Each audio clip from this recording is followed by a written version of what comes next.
네, 이제 2장의 세 번째 영상을 살펴보겠습니다. 2장의 지금 세 번째 영상에서는 1차 방정식, 우리말로 보통 1차 방정식이라고 하죠. 그리고 보통 영어로는 linear equation이라고 합니다. 우리말로 번역하면 선형 방정식, equation이라는 단어가 이제 방정식을 의미하니까요. 1차 방정식 또는 선형 방정식, 보통 선형 방정식이라는 용어를 더 많이 쓰는 것 같은데, 등식은 등호 양쪽이 서로 같다를 나타내는 식이고요. 그래서 다항식들의 등호로 묶여져 있는 식을 등식이라고 하고, 그 등식 중에서 해당하는 어떤 미지수가 특정 값을 주어졌을 때만 성립하는 등식을 이제 방정식이라고 합니다.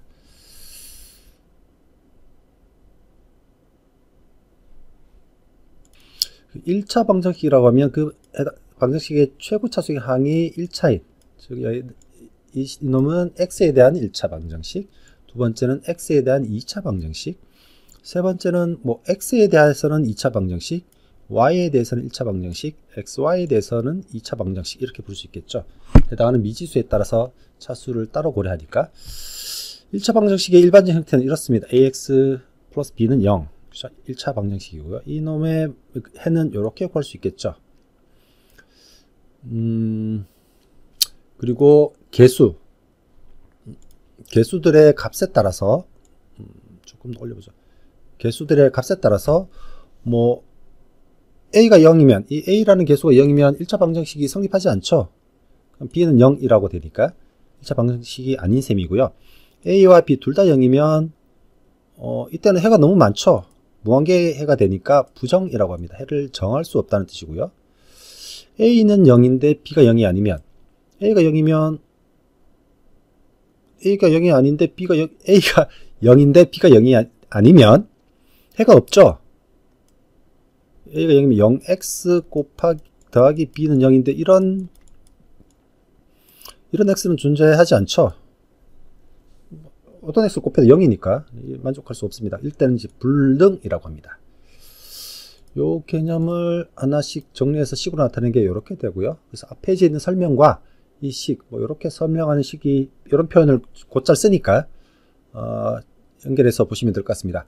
그리고 지금 밑에 있는 참고라는 설명은 조금 오해의 여지가 있어서 우리 질문 카페를 통해서 다시 한번 설명을 드리겠습니다. 지금 제가 쓴 이 표현은, 교재에 있는 이 표현은 좀 오해의 소지가 있네요.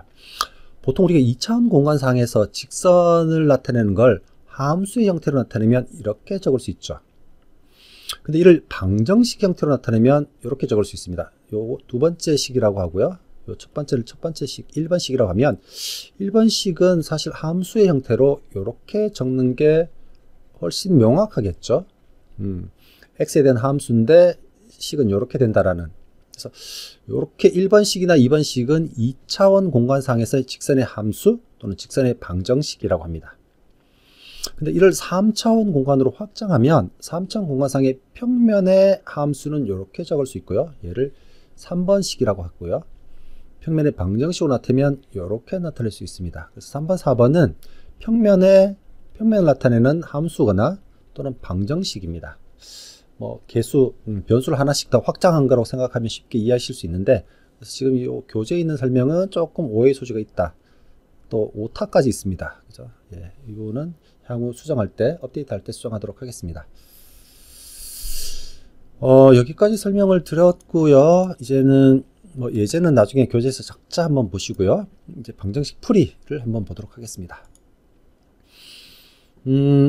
방정식 또는 함수 같은 걸 풀어볼 때 처음 만나는 방정식이나 함수 같은 경우는 그림으로 화면에 그려보면 훨씬 더 이해하기가 편할 수 있습니다. 그래서 여러 가지 함수를 그려보는 방법을 설명드릴 텐데, 가장 쉬운 방법은 구글 사이트에 접속을 하시면 돼요. 구글에 접속하셔서 해당하는 함수식을 적어주시면 됩니다. 예를 들어 fx는 5 곱하기 x 더하기 10 이렇게 적어주시면 해당하는 함수의 그래프가 이렇게 그려지죠. 만약 2차식으로 그리고 싶으면 x제곱 2 이렇게 나타내 주시면 x에 대한 2차 함수의 그래프가 이렇게 그려지게 됩니다. 그래서 처음 보는 좀 낯선 모양의 함수 식이 있으면 이렇게 그림을 한번 그려보시라, 라고 제안드리고 싶고요. 구글에서도 그럴 수 있지만 밑에 지오지브라는 사이트가 그런 역할을 많이 합니다. 그래서 지오지브라 사이트를 클릭하셔서 이제 가입을 해야 되니까요. 여러분들은 가입을 해두시면 사인인 들어서 가입을 하시면 해당하는 함수식을 이렇게 적어주시면 지금 여기 녹색은 x는 2차 함수죠. 그래서 이런 식이 녹색 그래프로 그려주고요. y는 x에 대한 1차 식이니까 서정함수죠. 이렇게 이퀘이션 5는 이렇게 그려집니다. 그래서 플러스를 더 추가하고 싶으면 여기에 제 식을 적어주시면 돼요. 이렇게 한번 써보시기를 좀 추천을 드리고, 이제 파이썬으로 어떻게 그림을 그리나. 사실 지금 이렇게 방금 설명드렸던 이거 하나가 여러분 스스로 다 해보셔야 됩니다. 그래서 설명은 짧지만 꼭 각자 실습을 해 주십사 하는 부탁을 드립니다. 향후에 계속 설명드리지만 이제 매플롯 라이브러리를 많이 씁니다. 그래서 매플롯 라이브러리를 이용해서 그림을 이렇게 그려줄 수 있다. 이건 이제 함수를 정의한 거고요. 이 함수 정의한 것을 리스트 컴프레션으로 x의 리스트를 만들고 -5부터 5까지 0.1씩 간격을 두고 그 x에 대한 f of a, y 값을 만들어서 그 두 개의 리스트를 플롯 함수에 넘겨주면 이렇게 그림이 그려집니다. 이렇게 한번 그림을 그려서 요 뭐 함수식이 어떻게 되는구나, 모양이 어떻게 되는구나 눈으로 확인해 보실 수 있겠죠. 이제 방정식을 어떻게 푸는지를 설명을 한번 드려볼게요. sympy라는 모듈이 있습니다. 이게 아마도 symbolic python, 이제 대수에 관계된 파이썬 모듈이죠. 그래서 콜앱에서는 제일 앞에 이렇게 느낌표를 적고 pip install 하시면 해당하는 모듈을 설치할 수 있습니다. 그래서 어떤 방정식을 풀기 위해서는,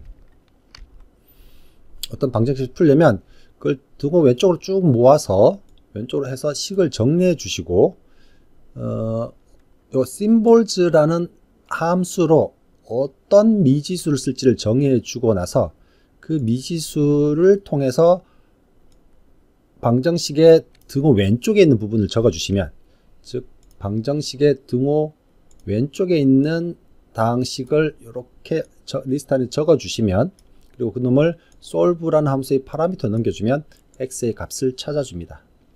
이건 뭐 서정 방정식, 1차 방정식만 그런 것도 아니고요. 고차 방정식도 같이 풀 수 있습니다. 그래서 이렇게 해서 요 다항식을 solve의 리스트로 넘겨주고 어떤 미지수 쓸지를 정의해 주고 나면 해당하는 근을 찾아줍니다.